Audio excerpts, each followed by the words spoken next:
Enrolling in a teacher credentialing program and becoming a teacher was one of the best decisions I've ever made. I love being a teacher, but if I had to do it over again, there are a few things I might change. Hello, my time crunch teachers, and welcome to the show. This is your team teacher, Marielle Drosier, here to help you optimize your teaching, tech skills, and time management. Today, I'm reaching out to all you just entering a teacher credentialing program or even beginning your first year teaching. I know that when I was in your shoes, I had so many questions, and luckily I had some awesome mentor teachers to help guide me through the process. So today I'll be sharing that information with you so that you can be informed with everything you need to know to make choices about your career. And if you're a veteran teacher, I'd be curious what you think of my suggestions and would love to hear your ideas and feedback. All right, today the three main topics that I'm going to go over are the types of teaching credentials, advice for what to do during your program, and finally tips for getting hired right out of school. All right, the first topic are the types of credentials. Now, I want to give the caveat that I am in America and I'm in California. It's 2023, and I'm going to refer to a lot of this in terms of teaching in a public school. So if your situation is different, obviously that there might be some different rules or procedures or licensing that's going to be very specific to your region or state or country. So I just wanted to mention that. Be sure to reach out to either a certified teacher or maybe someone in education who's in your region, and I guarantee they can help you and walk you through the process for your specific scenario. Okay, this should apply to most situations, but credentials are pretty much broken down into two groups: single subject or multiple subject.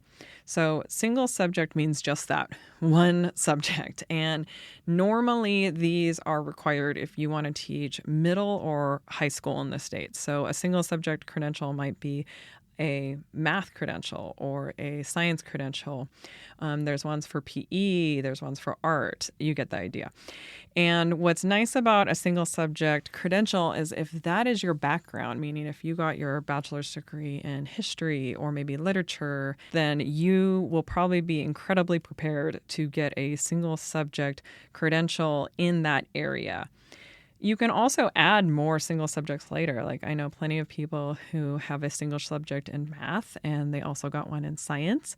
I also know somebody who had a single subject in math and was asked if they could pick up some sections of teaching PE. So they actually went and got a PE single subject credential, things like that. So don't think that just because you pick one now that's it forever. You can always add some on later. Like I said, the other option is a multiple subject teaching credential, which is what I have. And this technically actually certifies you to teach, or at least in California, kinder through 12th grade, but it is most likely you're going to get hired for a kinder through 6th position because, like I said, upper middle school, or at least middle schools that you are departmentalized where you're, just teaching math or you're just teaching English, tend to look for single subject credentials.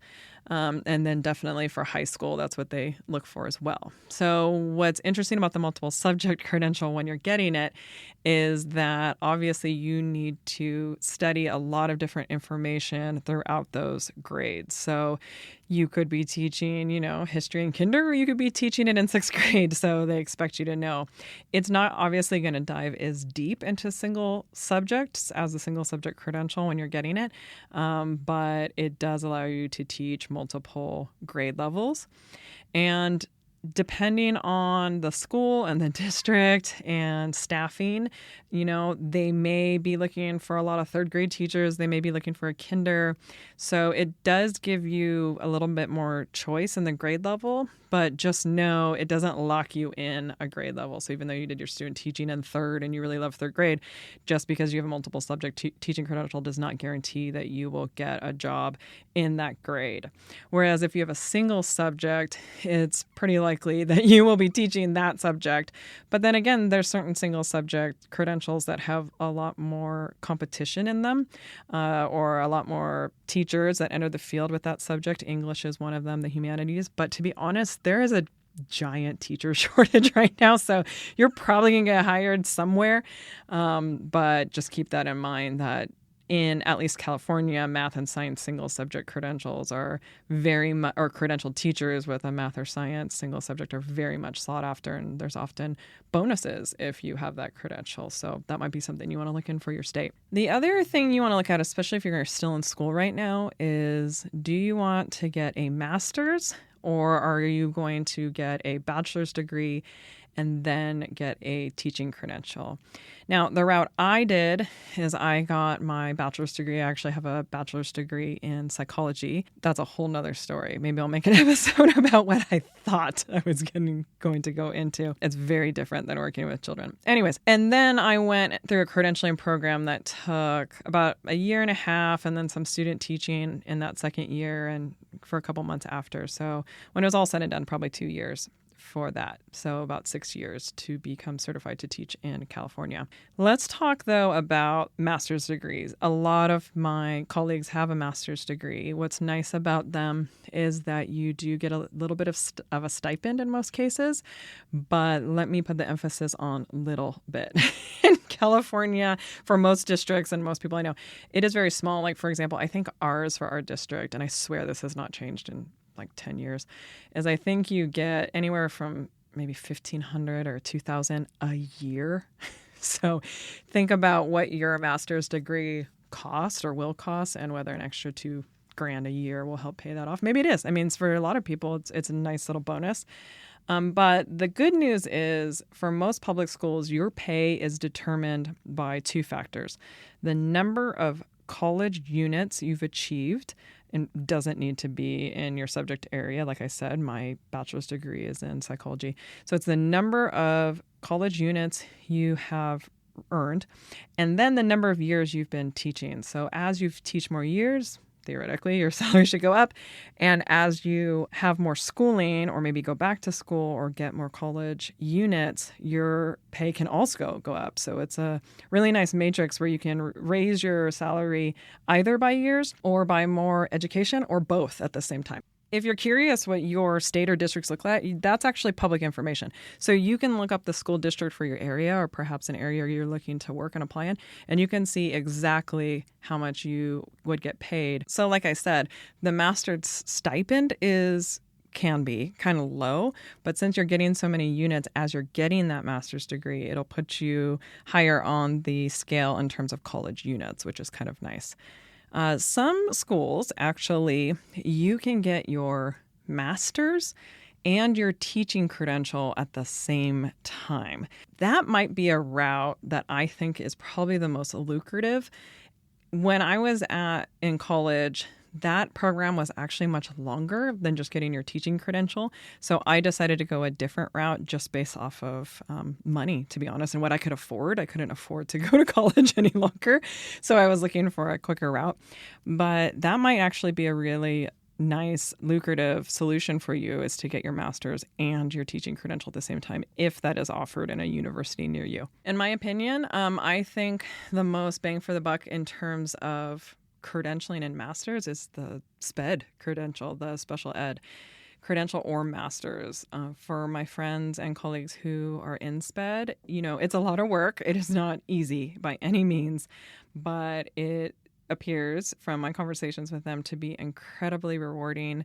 It's also in super high demand. And what's great is that they get to apply their skill sets to a lot of different areas in education. And I think that they're very, very highly trained. They have a lot of wonderful information and skill set and ability to help students. So, if I did go back to get my master's, it would definitely be to get it with a SPED master's or emphasis, and maybe go into that area. Here's another little way to get extra credit or bonuses, depending on your district, if you're bilingual. Now, of course, you'll want to check in with your district and see which languages are the most sought after.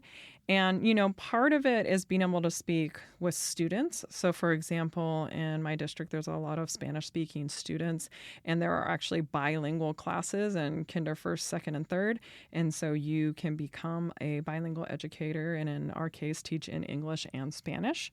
But most importantly, and this is why I wish I was more fluent in Spanish, I have basic conversational skills, and I can read it a lot better than I can speak it. But I think my greatest regret in not studying Spanish more or better, perhaps, is not being able to communicate with families. So I very much have to rely on our translation services and my very, very, very kind colleagues who often help translate, interpret during parent meetings. But that is something to think about. So if you are going to live and work in an area where the majority of the parents speak a language that you don't speak, that might be something that's worthwhile to look into, even if you're not teaching in that language, even if you're not necessarily getting a stipend or anything extra. It is so valuable to be able to communicate to families in their native languages. Another one that a lot of people don't think about is ASL. So American Sign Language, the deaf or hard of hearing classes are in super high demand. There just aren't enough teachers, or at least in California, that can sign ASL and have a teaching credential. I know in our area, our ASL teacher, if she's ever out sick, there's nobody to sub for her. And luckily, she has some fantastic aides in the class, and they take over when the Gen Ed sub comes in and they don't know ASL. But if that is something that you are studying or you are able to sign, then I highly recommend going into teaching. I think you would serve a very underserved population of the students, of the student body, and I think that's an incredible skill to have. So that might be something that you could be interested in and helpful too. You can also do what I did, depending on your state and whether or not there is a super high teacher shortage. I actually worked at the same time that I was getting my credential. I was very, very busy, but at the time California was issuing emergency sub permits. So I had not gotten my teaching credential yet. Obviously, I was still in school, and I would sub. I wasn't able to do it on the days that I was student teaching. Actually, on those days, I actually taught after school. So it was a super long day, but it was so rewarding. And I'll talk about after school in a moment. Currently, right now, California is issuing emergency sub permits for people who are in a credential program. I think actually also just in college, not necessarily even in a credential program yet, but you can get a 30-day emergency sub permit, which means you can sub in a classroom for up to 30 days, 30 school days, not 30 calendar days. And then after that, you are out. Now, that doesn't mean like 30 days total in the year. It means in one specific class. So you might pick up a teacher who's out on maternity leave for a little bit, but you can only be in her class for 30 school days until they have to boot you out and bring you in a long-term sub who has their credential. Now, with that said, those rules are changing constantly. During COVID, they actually changed it so people could stay in those long-term sub positions without a teaching credential, and they extended it past the 30 days. I think it was 60 or even maybe 90 school days, if I'm remembering correctly. So you never know, but that is definitely something you're going to want to check in with your district and your state. But while you're going to school, could very likely in your state get an emergency permit or whatever they refer to it in your state and teach in different classes for the entire year. That 30 days applies to just one specific classroom. Okay, so like I mentioned earlier, one of the options you can also do is teach in the after-school program. So not every district has this, but ours does, and I loved it. So during the day, I was either going to school, getting my credential, or I was doing my student teaching. And then after school, I would teach in the after-school program on site at the school I was doing my student teaching, and it's great because you get your own little class. What's nice is I lucked out and I was student teaching in a third grade class, and then I was teaching after school for third grade that had a lot of those same students. So they saw me during the day, they knew who I was able to copy the teacher's, classroom management or procedures that she used because she knew me. She thought, she totally trusted me to be in her class. So it was a really great relationship. But what was wonderful about it is that the class size is generally smaller. I knew the kids. The money is fantastic, or at least it is in our district. There's lots of fun activities, and I find it to be a lot lower pressure than an all-day classroom because it's intentionally supposed to be a lot of fun and activities and homework help and that sort of thing. It also taught me a lot. It was sort of like classroom teaching light. I got to practice a lot of the skills and learn on the job. I also sometimes would be subbing during the day, like I said, with an emergency permit, and that definitely taught me a lot. I'm actually going to record an episode or many episodes all about being a substitute, so stay tuned for that. All right, let's talk about advice that was given to me during my credentialing program. One of the things that was super helpful for me was to make friends and connections with the people in my program. Now, you probably do that already. That's not anything special, but I'll tell you what is really helpful is because you haven't really taught on your own yet or worked under, a principal per se, because you're doing your student teaching with a master teacher, you can actually get reference letters from the other teachers in your program. And now I know that sounds like not that big of a deal, like, well, they're not even teachers yet either, but they see you and they see you in your classes. They know how you are building rapport with kids. You talk to them, you collaborate them. So while they might not be able to give you a letter that goes deep into detail of like how you are as a teacher, that would be better coming from your master teacher. They can talk about things like your work ethic, how you connect with students and build rapport. Maybe you're innovative or you shared ideas with them, that sort of thing. And so one of my actual favorite letters of reference I got from somebody that was in a program with me at the exact same time. The other suggestion I would give is to try and student teach or sub in a variety of classes. Now, like I said, I did a lot of my student teaching in kindergarten and in third grade. At the time, everybody wanted to be a third grade teacher. And now that I've been a second grade teacher for a couple years, I know why. I love second grade, but a lot of teachers really love third because they are old enough to do a lot on their own. You have to do a little bit of remediation with teaching reading, but for the most part, most kids are reading pretty fluently by third grade. And then the most important part in California is that your class size is still capped at 24. So it's still a small class size. So it's actually third grade in California is the oldest grade that still has that 24 cap. After that, it goes up to 30s. A lot of teachers wanted third grade. So there was like a ton of competition when I left my credentialing program, I graduated my credentialing program. And so I knew third grade was not in the cards for me. And having done student teaching in kinder, I was like, I would love to be a kinder teacher. But again, everybody wants to be a kinder teacher because they're just so adorable. And so strangely enough, I actually took my very first teaching assignment was sixth grade. And that was not a grade that I thought I was going to love, if I'm being honest.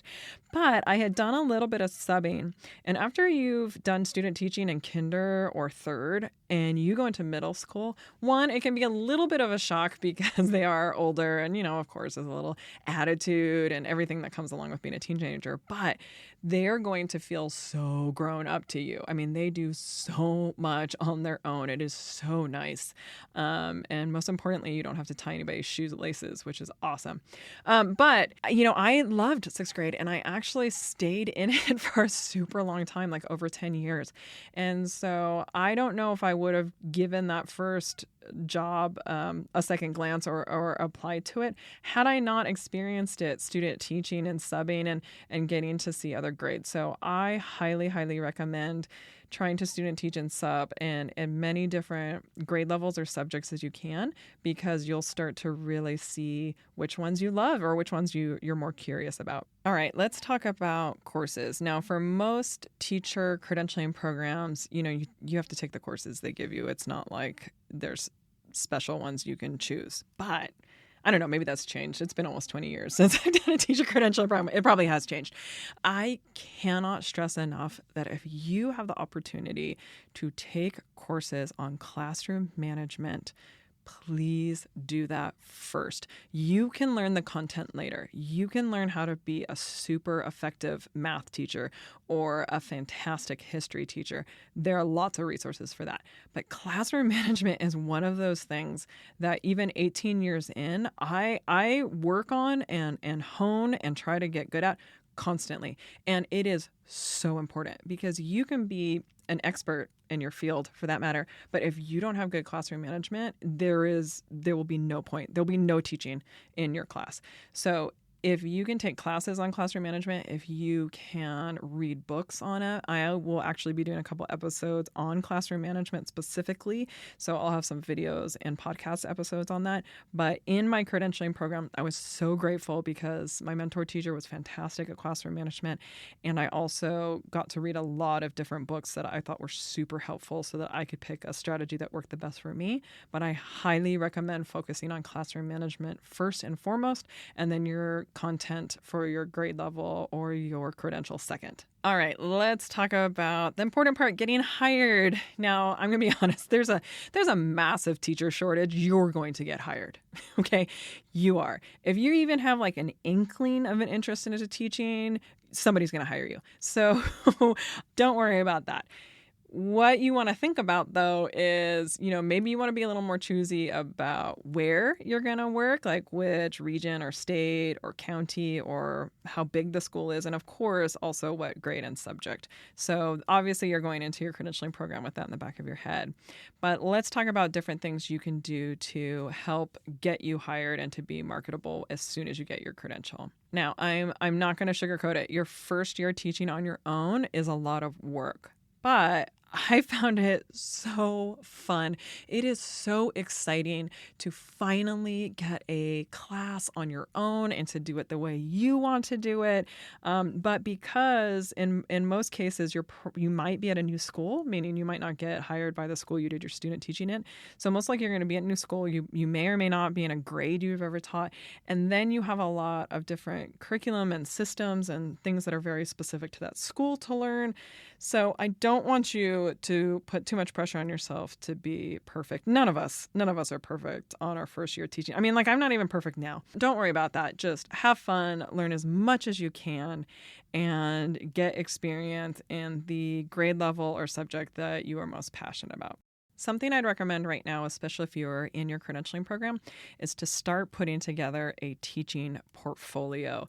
This is going to be super, super important in terms of you getting hired and the school administrators being able to get a glimpse into who you are as a teacher. Now, I made an entire video just on teaching portfolios that I'll link in the episode description for this podcast, but I go deep into exactly what to include in your teaching portfolio, what it should look like, what you don't need to have, mistakes I've seen, because like I've mentioned, I was a school administrator for 8 years and I did a lot of hiring and I've seen hundreds of portfolios. So I know what they're looking for and what you don't need to put into it either in order to save you a bunch of time.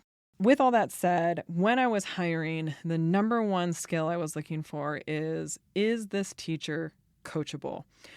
They didn't have to have a ton of experience. They didn't have to be an expert in their subject by any means. But are they the type of person who loves learning and can take feedback and can work as a team and be coachable? So that is a skill set I would highly recommend you think about and reflect on as you become a teacher. Another really great way to get hired, like I said, is maybe the school where you're doing your student teaching will hire you. principals look at the student teachers and they watch them and they talk to your master teacher and they're like, how's it going with so-and-so? How are they doing? And because they know that basically they have less training to do, if I'm being honest. That master teacher trained you in the ways that school runs and operates, which from an administrative standpoint is huge. I mean, that is so invaluable. Plus, more importantly for me as a teacher, like I know the kids. So from student teaching, even though I was in kinder and I was in third grade, I was helping out at yard duty. I was sitting with the kids at lunch and I got to meet all kinds of kids and families and different grade levels. And that is incredibly valuable to a school community when the teacher really knows everybody. So, look at the school that you are doing your student teaching in, or at the very least, you can make friends with the teachers that work there, and they will have connections at other schools or maybe even districts or states, and they can help put a good name in for you in those places as well. When I was making my teaching portfolio video, one of the things I mentioned is what to have ready right away. So the first thing you're going to want to do is have a cover letter, a generic cover letter. And in the video, I go over what sort of things should be included in that. You want 3 letters of rec. And like I said, you can get that from your mentor teacher. You can get that from the school principal. And most importantly, you can get it from other students who are in the program with you. And then you want to have a resume. Now, I know it's going to feel like, well, I haven't taught on my own, but you have student teaching experience. Maybe you've done a little bit of after school or subbing. Subbing's huge. When I was doing hiring, if I saw somebody had subbed before, I knew they had what it took to jump into a classroom because they did it day after day after day. You can also, include any experience that you've done with coaching sports, or if you've ever worked as a counselor at a school summer camp, that kind of thing. So it doesn't necessarily have to be a classroom teaching situation where you're on your own. There's lots of opportunities where you show you have built rapport with students and led them through some sort of progress in a school or classroom setting. If you're looking for a place where schools post their jobs, EdJoin is a popular website, and I'll put a link in the episode description. I believe it's edjoin.org, but I'll confirm that and put it in the link in. And a lot of schools use that to post their open positions, and sometimes even their subbing too. So you'll see, not the day-to-day subbing, but they'll say, they're hiring, 10 subs or 20 subs on the next rotation of hiring. They'll have that there, but EdJoin almost always asks you for a cover letter, 3 letters of rec, and a resume. So have those ready. That way you can start applying to jobs right away. I hope today's episode was helpful for you and answered some questions you may have had about entering the teaching field. But if this just sort of opened the door a crack and you're curious about more, please reach out and email me at info@thetimecrunchteacher.com. If I can't answer your question, I'd be more than happy to contact some of my colleagues, especially if they have a credential or a specialty in an area you're asking about. I'm happy to ask them on your behalf or find resources for you. So I'd love to hear from you and see where you are in your education and career path. You can also head on over to my YouTube channel, The Time Crunched Teacher, to check out my playlist dedicated exclusively to new teachers and the topics that are most pressing for you. So I have a playlist that is just focused on teachers who are starting out. All right, today's classroom story comes courtesy of my own student teaching experience. That's right. And it was actually one of my favorite moments with my mentor teacher. So as I mentioned, I did my student teaching in a kinder class and a third grade class. So this was the kinder class. And I loved it. She was such a good teacher. And it was just so great to be in her class. Sort of like most maybe stereotypical kinder teachers. She was very sweet. She was very kind, a little more like on the soft-spoken or demure side. The reason why I say all that is because that's what she told me. It just provides context, okay? So one day we were having lunch together and she casually asked me, hey, what's your favorite TV show? And like I said, this is almost 20 years ago. So I tell her very sheepishly because, I don't want to scare this poor sweet woman into thinking I'm some sort of degenerate. But my favorite show at the time was actually Deadwood. Now, if you have never seen Deadwood. It is not what you would necessarily want to tell a kinder teacher you said that you watched. So anyways, so I go, oh, I actually really love Deadwood. And she completely stops. Like, she stops eating and she stares at me. And I'm like, oh, no, man, I blew it. Like, I've been working so hard with this woman. And, now she probably is like super judging me. And she looks at me straight in the eye and she goes, I love Al Swearingen. Now, like I said, the show has been done with for very long. So let me give you some context.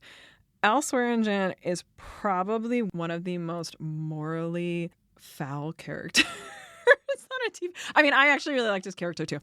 There is so much swearing and violence and murder and like sex and like everything you wouldn't think a very sweet kinder teacher would want to watch in her free time is like in this show. She proceeded to tell me about her favorite episode and like the love story in it and how much she loved it. And I think, okay, so in that moment when I said the movie, I thought, oh man, I blew it.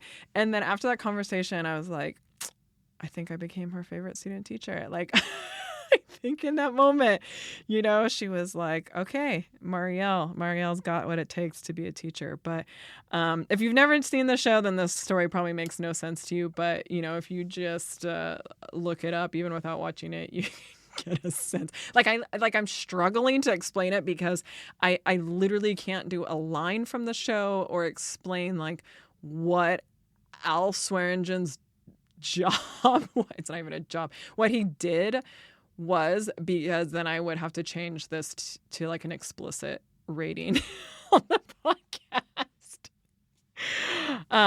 Yeah, so Deadwood, me and kindy teacher had lots of fun talking about it for the rest of my student teaching experience. It was great. Thank you so much for your kind attention today. And remember, time you enjoy wasting is not wasted time. Until next time, teachers, see you then.